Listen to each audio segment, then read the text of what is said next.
అరే రే రే రే రే. ఆ కొట్టేవాడు నెత్తురు కారేటట్టు ఒక్క దెబ్బ కొట్టుంటే మనకి ఎంతో లాభంగా ఉండేదిరా. అదేంటండి బాబు, నేను బురదగా ఏడుస్తుంటే మీరు దెబ్బలు నెత్తురు అంటున్నారు. ఏమీ లేదురా, నువ్వు ఖచ్చితమైన దెబ్బ ఒక్కటి తినొచ్చావనుకో, పోలీస్ స్టేషన్ తీసుకెళ్లి ఆ నెత్తురు చూపించి నిన్ను హత్య చేయబోయాడని రిపోర్ట్ ఇచ్చి అరెస్ట్ చేయించుండేవాడిని. ఇప్పటికైనా మేము చూపింది లేదారా? అలా కూర్చో. ఎందుకండి బాబు? ఏమీ లేదురా, ఒక చిన్న దెబ్బ. కూర్చో. కొంచెం నెమ్మదిగా కొట్టండి బాబు. ఏమిట్రా ఉరిశిక్ష వేయబోతున్నట్టు ఏదో పెద్ద కంగారు పడిపోతున్నావు? కళ్ళు మూసుకుంటే క్షణం సేపు మూసుకో. ఎందుకైనా మంచిది ఆ చెవులు కూడా మూసుకో, టప్ అనే శబ్దం వినపడకుండా. ఒరే అయిపోయిందిరా పని, ఇంకా కళ్ళు మూసుకుని ఎవరా తెరు. ఆ చేతులు కూడా తీశారా? ఏది ఇలా చూడు. అది అలా నెత్తురు కనపడాలరా. చెప్తాను పద. చూడండి ఇన్స్పెక్టర్ గారు, చూడండి, చీమకు కూడా అపకారం చేయని మా తోకగాడిని నెత్తురు కారేటట్టు కొట్టాడు ఆ మధుగాడు. ఊళ్ళో తమరున్నారని, తమ చట్టం ఉందని, తప్పు చేస్తే అది దండిస్తుందని కూడా లెక్క చేయకుండా చెలదెగుతున్నాడు వాడు.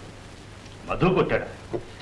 వాడిని అలా వదిలేస్తే డప్పు కొట్టినట్టు మిమ్మల్ని నన్ను కొట్టి చట్టాన్ని కూడా చుట్టపెట్టు తినేస్తాడు. అసలు ఇంతకీ ఏం జరిగింది? పాడు పని చేస్తుంటే పాపంరా నాయన వద్దు అన్నాను, అంతే మీద పడి కొట్టేశాడు. సమయానికి రాధం వచ్చింది కనుక సాగు నుంచి తప్పించుకున్నాను. ఓహో, రాధాదేవి చూసిందన్నమాట. భద్రయ్య, వెళ్ళి మధుని వెంటబెట్టి తీసుకురా.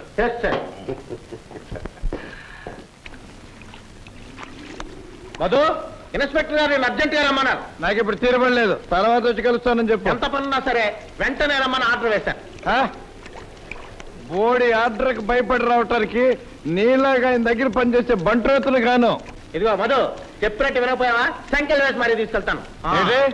సంఖ్యలు వేసి తీసుకుపోతావా?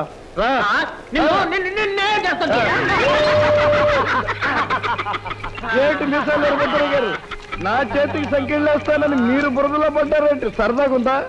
హెడ్ కానిస్టేబుల్ గారిని చూస్తుంటే బురద పావులా కనిపిస్తున్నారు. కథల సుప్పులో బురద పావు కాదురా, బురద పంది గుండెలు.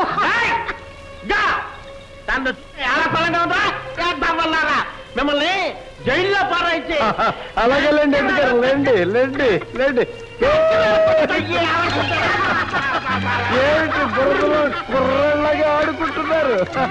లేండి లేండి లేండి. నవ్వండి రా, నవ్వండి. మీకు ఏడుపు వచ్చేటట్టు చేయకపోతే నా పేరు హెడ్ కానిస్టేబుల్ వీరభద్రయ్య కాదు. ఆగేసి పశువుల్లా ప్రవర్తిస్తారా?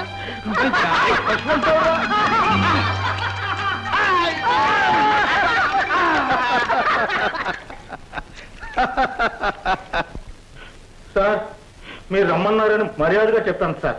రాను పో, కావాలంటే ఆ ఇన్స్పెక్టర్ గారిని ఇక్కడికి రమ్మను. అడ్డమైన వాళ్ళు పిలుస్తూ వస్తానా అని తప్పుడు వాగాడు సార్. తప్పురా అని మర్యాదగా చెప్తే నన్ను బురదలోకి ఇచ్చి పందిని తొలిచాడు సార్. చూశారా ఇన్స్పెక్టర్ గారు, వాడి ఎంత బరి తెగించాడు. వాడి కళ్ళు నిచ్చినేసుకుని నెత్తికెక్కేసుకుంటాయి, లేకపోతే మిమ్మల్ని కూడా కడతాడు. ఇంకొంతమంది కానిస్టేబుల్ తీసుకుని వెళ్ళి వాడిని అరెస్ట్ చేస్తే. ఈ వీడియో మీకు నచ్చినట్లయితే లైక్ చేయండి, షేర్ చేయండి. ఇలాంటి మరిన్ని సరికొత్త సినిమా వీడియోల కోసం ఛానల్ ని సబ్స్క్రైబ్ చేయండి. అలాగే ఇక్కడ ఉండే ఈ గంట సింబల్ ని క్లిక్ చేయండి. మేము అప్డేట్ చేసే ప్రతి వీడియో నోటిఫికేషన్స్ మీకు వచ్చేస్తాయి.